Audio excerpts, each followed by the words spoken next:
علم نور ہے۔ لیکن وہاں پہ اسرائیلی درندے اور دنیا کی سب سے بدترین قوم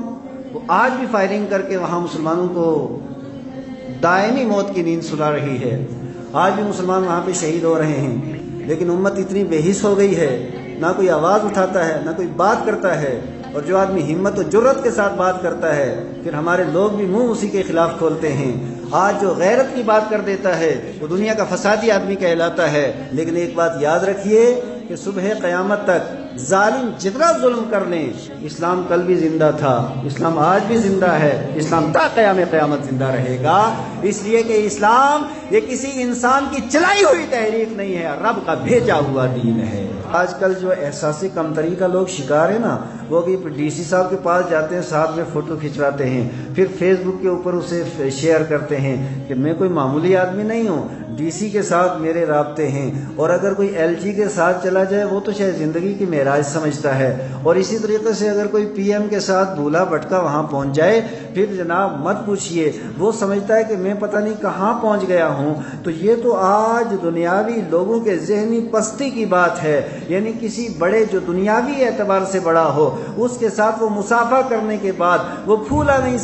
سماتا ہے کہ میرا بھی ایک اپنا پروٹوکول ہے، میں بھی ایک بہت بڑا آدمی ہوں، ان بڑے لوگوں کے ساتھ میرا تعارف اور میرا ان کے ساتھ جان پہچان ہے۔ میرے پیارے اسلامی بھائیوں، یہ بڑے کیا ہیں؟ بڑا سب سے تو میرا رب ہی ہے۔ اور پھر اس پاک پروردگار عالم نے جن کو بڑا بنایا ہے ان میں سے ایک بڑا نام حضرت جبریل امین کا ہے۔ تو جو بندہ مومن کسی بندہ مومن کو افطار کروا دیتا ہے، حضرت جبریل امین لیلۃ القدر کو اس کے ساتھ مصافحہ کرتے ہیں۔ اب یہ سید الملائکہ کے ساتھ مصافحہ ہے۔ اب سوال یہ پیدا ہوتا ہے کہ یہ کیسے ہمیں پتہ لگ جائے کہ جبریل امین نے میرے ساتھ مصافحہ کر لیا ہے، اور جبریل کا ہاتھ میرے ہاتھ میں آ گیا ہے، اور جبریل کے بدن میرے بدن کے ساتھ مس ہو گیا ہے، اور میرا ہاتھ جبریل امین کے ہاتھ کے ساتھ لگ گیا ہے؟ یہ سوال پیدا ہوگا تو اللہ کے پیارے محبوب علیہ السلام نے اس کا جواب یہ عطا فرمایا کہ اس کے پہلے کی زندگی الگ ہوگی، جبریل کے ساتھ ملنے کے بعد والی زندگی الگ ہوگی۔ اس کی زندگی کے اندر ایک انقلاب آئے گا، اور وہ انقلاب کیا ہے؟ تو میں آپ سے یہ عرض کروں کہ ایک بہت بڑی کمی، ایک بہت بڑی کمزوری،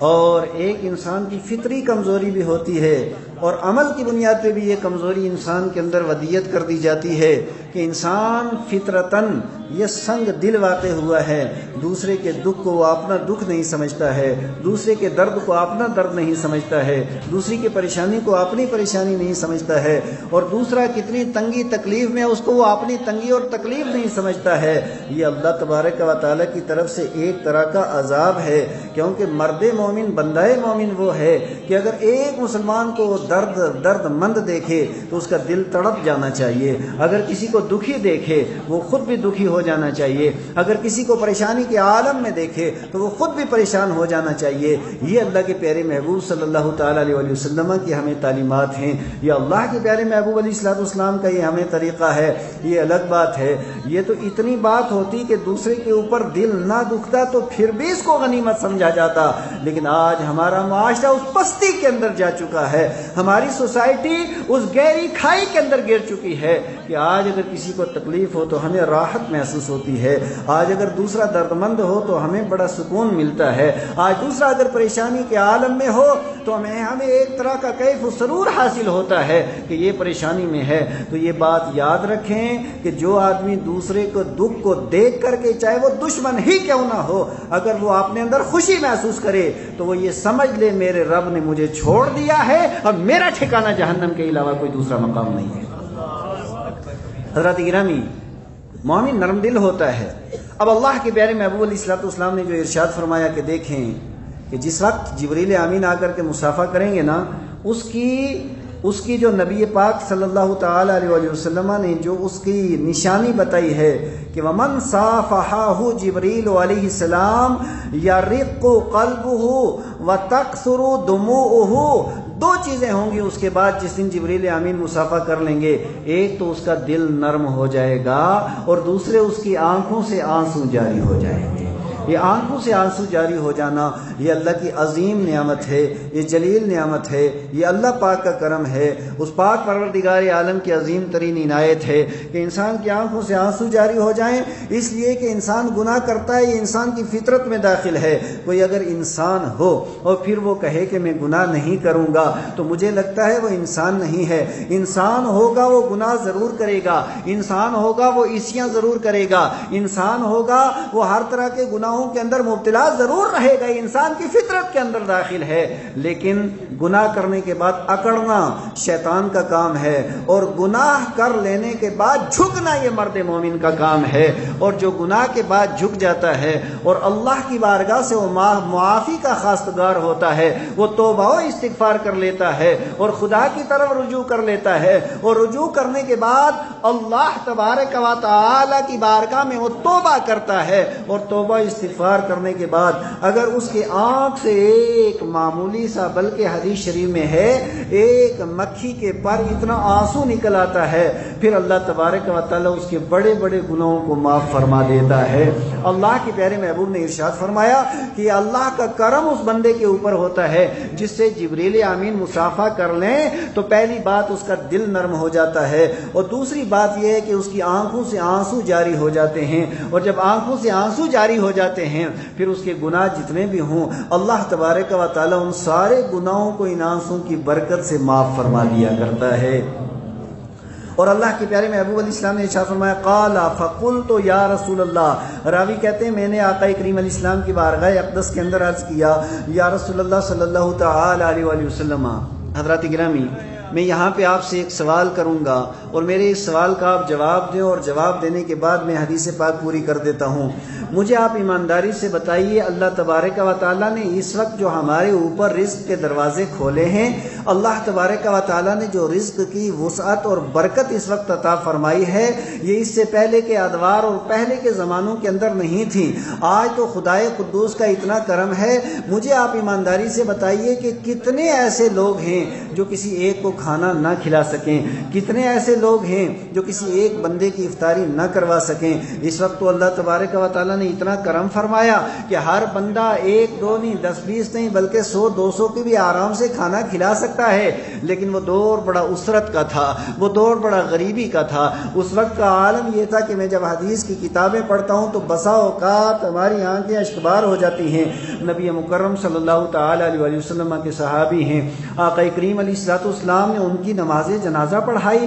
اب جس کی نماز جنازہ حضور پڑھائیں اور جس کو قبر کے اندر حضور اتاریں، اس کی شان کا اور اس کی عظمت کا اور ان کی شوکت کا اور اس کی الفت کا اور اس کی بزرگی کا اور اس کی برتری کا عالم کیا ہوگا کہ امام الانبیاء اس کی نماز جنازہ ادا کروائیں۔ آقا کریم علیہ السلام نے نماز جنازہ جب ادا کروائی، قبر انور کے اندر صحابی رسول کو رکھ دیا گیا، اور رکھ دینے کے بعد اوپر جو کیونکہ کفن کا کپڑا اتنا کم تھا، اگر اس چادر کو اوپر کرتے تو ان کے پاؤں ننگے ہو جاتے، پاؤں کی طرف کیا جاتا تو ان کا چہرہ ننگا ہو جاتا۔ اب ایسی صورت میں آقا کریم علیہ السلام نے ارشاد فرمایا ان کے چہرے کے اوپر اس چادر کو رکھ دیا جائے اور ان کے پاؤں کے اوپر اذخر نام کی ایک گھاس ہے اس کو ڈال کر کے انہیں دفن کر دیا جائے۔ اب وہ تو اس طرح کا دور تھا، اور صحیح بخاری کی آپ جلد دوم اٹھا کر کے دیکھیے، بہت سے صحابہ کرام رضوان اللہ تعالی علیہ مجمعین ایسے ہیں کہ جس وقت نماز آقا کریم علیہ السلام پڑھاتے تو اس وقت صحابہ کرام پیچھے بیٹھ کر کے نماز ادا کرتے۔ اب یہ مسئلہ تو آپ کو اچھے طریقے سے معلوم ہے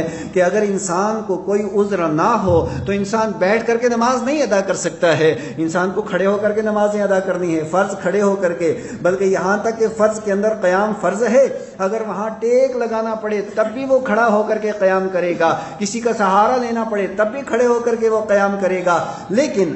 صحابہ کرام نے تو براہ راست علم مصطفیٰ کریم علیہ السلام کی بارگاہ سے حاصل کیا تھا،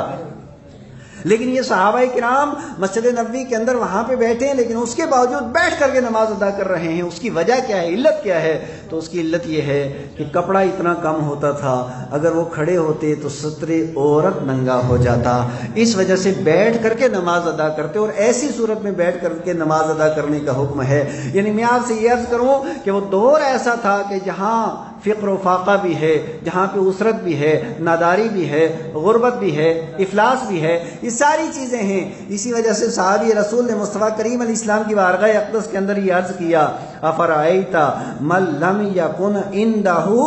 قال، اللہ اللہ، آقا کریم علیہ السلام نے ارشاد فرمایا، صحابی رسول نے عرض کیا یا رسول اللہ، اگر کوئی کسی کو کھانا نہ کھلا سکے تو اس کو یہ فضیلت کیسے ملے گی کہ جبریل امین اس سے مصافحہ کریں؟ اس کو یہ عظمت کیسے ملے گی کہ پورے مہینے فرشتے اس کی مغفرت و بخشش کی دعا کریں؟ تو آقا کریم علیہ السلام نے ارشاد فرمایا، میرے صحابی گھبرانے کی ضرورت نہیں، جو کسی کو ایک لقمہ روزے دار کو کھلا دیتا ہے افطاری کے ٹائم، اللہ تبارک و تعالیٰ اس کو بھی اتنا ثواب عطا فرماتا ہے۔ ایک لقمہ کل تو صحابی رسول نے عرض کیا، افرأیت ان لم یکن عندہ لقمۃ خبز، صحابی رسول نے عرض کیا یا رسول اللہ، اگر کسی کے پاس لقمہ بھی نہ ہو، ذرا دیکھیں، غور کریں صحابی رسول کے اس سوال کے اوپر بھی، اور غور کریں ذرا اپنے اوپر بھی اور اپنے گھر کے اوپر بھی۔ یہ صحابی رسول مصطفیٰ کریم علیہ السلام کی بارگاہ میں عرض کر رہے ہیں، یا رسول اللہ، اگر کھانے کا ایک لقمہ بھی کسی کے پاس نہ ہو، کیونکہ وہ دور ایسا تھا، میں نے حدیث کی کتابوں کے اندر پڑھا کہ بسا اوقات کھجور کے 2 ٹکڑے کرتے تھے، ایک ٹکڑا افطار کے ٹائم، ایک ٹکڑا سحری کے ٹائم۔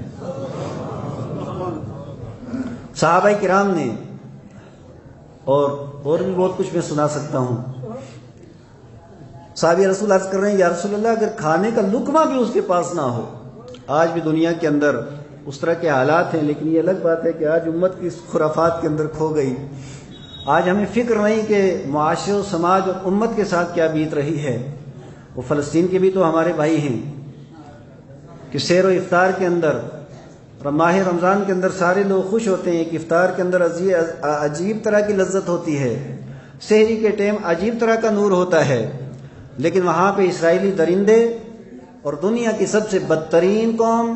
وہ آج بھی فائرنگ کر کے وہاں مسلمانوں کو دائمی موت کی نیند سلا رہی ہے۔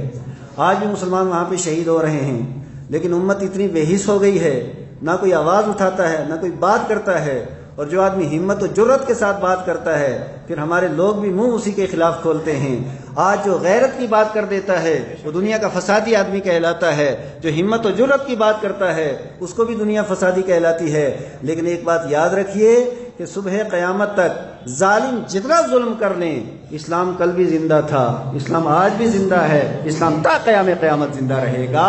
اس لیے کہ اسلام یہ کسی انسان کی چلائی ہوئی تحریک نہیں ہے، رب کا بھیجا ہوا دین ہے۔ میں یہ عرض کر رہا تھا، اللہ کے پیارے محبوب صلی اللہ تعالی علیہ وسلم کی بارگاہ اقدس کے اندر صحابی رسول نے عرض کیا، یا رسول اللہ صلی اللہ تعالی علیہ وسلم، اگر کسی کے پاس کھانے کا لقمہ بھی نہ ہو تو اس کو یہ فضیلت کیسے ملے گی کہ فرشتے اس کے لیے دعا کریں، جبریل اس کے ساتھ مصافحہ کریں، اور اللہ تبارک و تعالیٰ برکات اور رحمت کے دروازے اس کے لیے کھول دے؟ تو اللہ کے پیارے محبوب علیہ السلام نے ارشاد فرمایا، وہ دودھ کی ایک گھونٹ جو بندے کو افطاری کے ٹائم پلا دینا، اللہ اس کو بھی اتنا ثواب عطا فرمائے۔ قال، صحابی رسول نے عرض کیا، فرأیت ان لم یکن عندہ، یا رسول اللہ، اگر دودھ کی ایک گھونٹ بھی اس کے پاس نہ ہو تو پھر کیا ہوگا؟ تیرے میں کدے میں کمی ہے کیا؟ جو کمی ہے ذوق طلب میں ہے، گر ہوں پینے والے تو آج بھی وہی بادہ ہے، وہی جام ہے۔